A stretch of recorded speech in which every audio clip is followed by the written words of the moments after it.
పోలవరం ప్రాజెక్టును 2027 డిసెంబర్ నాటికి పూర్తి చేయాలని సీఎం చంద్రబాబు లక్ష్యంగా పెట్టుకున్నారని మంత్రి నిమ్మల రామానాయుడు తెలిపారు.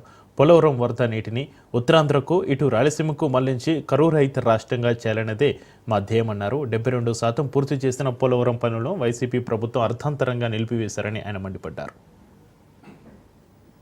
5 సంవత్సరాల వాళ్ళ పాలన 20-30 సంవత్సరాలు వెనక్కి మళ్ళీ నెట్టేసినటువంటి స్థితి మన పాలకులలో కూడా చూస్తున్నాం.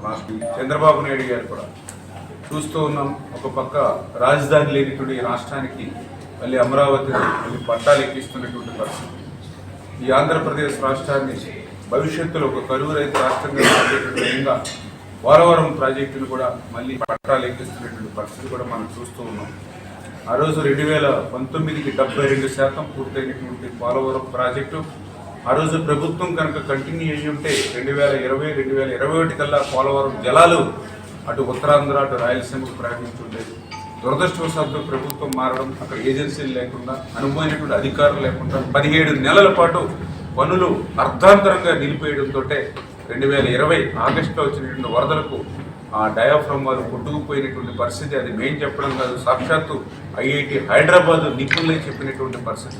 డయాఫ్రమ్ వాళ్ళు ఉందో లేదో కూడా తెలియనటువంటి స్థితిలో గత పాలన, గత ముఖ్యమంత్రి, గత ఇరిగేషన్ డిపార్ట్మెంట్ శాఖ మంత్రులు ఉన్నటువంటి పరిస్థితి.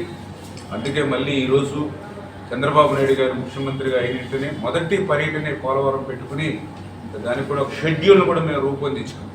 అందులో షెడ్యూల్లో భాగంగానే ఆ డయాఫ్రమ్ వాళ్ళు మళ్ళీ కొత్తగా నిర్మాణం ఏదైతే గత ప్రభుత్వ నిర్వాహకంతో విధ్వంసం గురైనటువంటి డయాఫ్రమ్ వాళ్ళని మళ్ళీ నూతనంగా కొత్తగా నిర్మాణం చేయలేనటువంటి ఆలోచన